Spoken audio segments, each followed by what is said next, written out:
Hello friends, நீங்கள் பார்த்துட்டு இருக்கிறது Ashwanth எக்ஸ்பெரிமெண்ட் சேனல். இந்த வீடியோவில் நம்ம என்ன பார்க்க போகிறோம்னு பார்த்தீங்கன்னா, எப்படி சின்னதாக ஒரு மைக் பண்ணுறதுன்னு தான் பார்க்க போகிறோம். இந்த மைக் யூடியூபர் அவங்களுக்குலாம் நல்லா யூஸ்ஃபுல்லாக இருக்கும். இப்போ பெரிய பெரிய யூடியூபர்லாம் பார்த்திங்கன்னா கையில் சின்னதாக ஒரு மைக் வச்சுருப்பாங்க. அந்த மைக் தான் இதுவும். ஆனால் அது அவங்க காசு கொடுத்து வாங்கியிருப்பாங்க. இது நம்ம ஈஸியாக வீட்லேயே பண்ணுறது தான். இதுக்கு தேவையான பொருள்னு பார்த்திங்கன்னா ஒன்றும் பெருசாக எதுவும் இல்லை, வெறும் மூணு தான். ஒன்று எதனா வேஸ்ட்டான ஒரு இயர்ஃபோன் ஒன்று வேணும், அப்புறமா கொஞ்சம் காட்டன், அப்புறமா கொஞ்சம் ஒரே ஒரு பென்னோட கேப் வேணும். இப்போது பழைய இயர்ஃபோனை அதில் இருக்க பாட்டை கட் பண்ணிவிட்டு அந்த பாக்ஸ் மாதிரி இருக்கும்ல, அதை பிரித்ததுக்கப்புறமா 2 ஒயர் ஹெட்ஃபோனுக்கு வர காதில் ஃபிக்ஸ் பண்ணுவோம்ல, அந்த 2 ஒயரை மட்டும் கட் பண்ணிடணும். அந்த 2 ஒயரை கட் பண்ணிட்டதுக்கப்புறமா ஒரு பென் கேப் எடுத்துகிட்டு அந்த பென் கேப்பில் என்ன பண்ணணுன்னா மேலே இருக்க சைட்லேயும் ஹோல்ஸ் போட்டுடணும். அதாவது இந்த குட்டியாக ஒரு போர்டு இருக்குல்ல, அந்த போர்டு உள்ளே போகிற மாதிரி ஃபிக்ஸ் பண்ணிடணும். இப்போது அந்த இருந்த ஹோல் வழியாக அந்த ஒயரை நம்ம உள்ளே இன்செர்ட் பண்ணிவிட்டு இந்த போர்டை மேலே தெரிகிற மாதிரி வச்சிடணும். இப்போது நீங்கள் யோசிப்பீங்க, எதுக்காக நம்ம தேவையில்லாமல் இயர்ஃபோன்லாம் கட் பண்ணி வேஸ்ட் பண்ணுறோம், அதுக்கு நம்ம அப்படியே இயர்ஃபோனே யூஸ் பண்ணி மைக்காக யூஸ் பண்ணிக்கலாமேன்னு கேட்பீங்க. அப்படி நீங்கள் யூஸ் பண்ணுறப்போ சுற்றி இருக்க நாய்ஸ் எல்லாம் இறஞ்சலாக கேட்கும். இப்படி யூஸ் பண்ணால் அந்த சவுண்டெல்லாம் அந்தளவு கேட்காது. இது வேலை செய்யுமான்னு கேட்பீங்க. கண்டிப்பாக இது வேலை செய்யும். ஏன்னா நானே இந்த மைக்கை தான் யூஸ் பண்ணி வீடியோலாம் ரெக்கார்ட் பண்ணுறேன். உங்களுக்கு வாய்ஸ் நல்லா கிளியராகவே கேட்கும்னு நினைக்கிறேன். இப்போது அந்த போர்டு மேலே எடுத்ததுக்கப்புறமா க்ளூ ஊற்றி அதை ஃபிக்ஸ் பண்ணி ஒட்டிடணும்.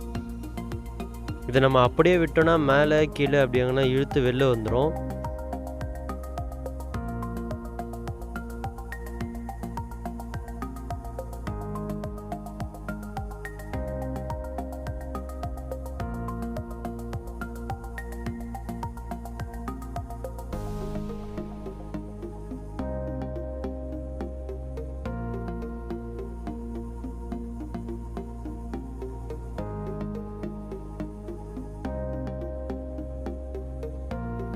மேலே இருக்க பார்ட்டை நல்லா க்ளூ ஊற்றினதுக்கப்புறமா நம்ம அந்த பென் கேப்போட பின்னாடி சைடில் கூட கொஞ்சம் ஊற்றி விட்டுடலாம்.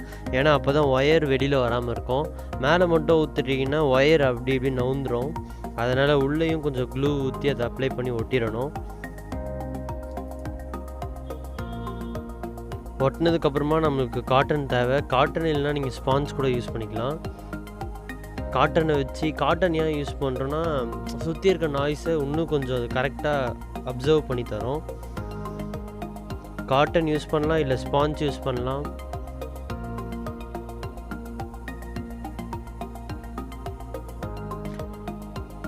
காட்டன் வச்சதுக்கப்புறமா அந்த காட்டன் வெளியில் பிச்சுட்டு வராமல் இருக்கிறதுக்காக நம்ம டேப் போட்டுக்கலாம்.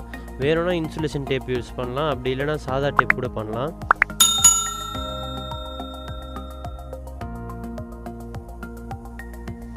இப்போ இதை நம்ம டெஸ்ட்லாம் பண்ண தேவையில்ல. ஏன்னா உங்கள்கிட்ட அப்பயே சொல்லிட்டேன், இந்த மைக்கை யூஸ் பண்ணி தான் நான் இப்போ வீடியோவே ரெக்கார்ட் பண்ணுறேன்னு. அப்போ அதோட கிளாரிட்டி இதுக்கேற்ற மாதிரி தான் இருக்கும். அவ்வளோதான், இதோட முடிஞ்சிச்சு இந்த வீடியோ. நீங்கள் இன்னும் இந்த வீடியோவை லைக் பண்ணலாம், லைக் பண்ணுறங்க. இதேமாதிரி உங்களுக்கு இன்னும் இன்ட்ரெஸ்டிங்கான வீடியோஸ் வேணும்னா சப்ஸ்கிரைப் பண்ணிவிட்டு மறக்காமல் அந்த பெல் ஐக்கனும் ப்ரெஸ் பண்ணுறேங்க. தேங்க்யூ.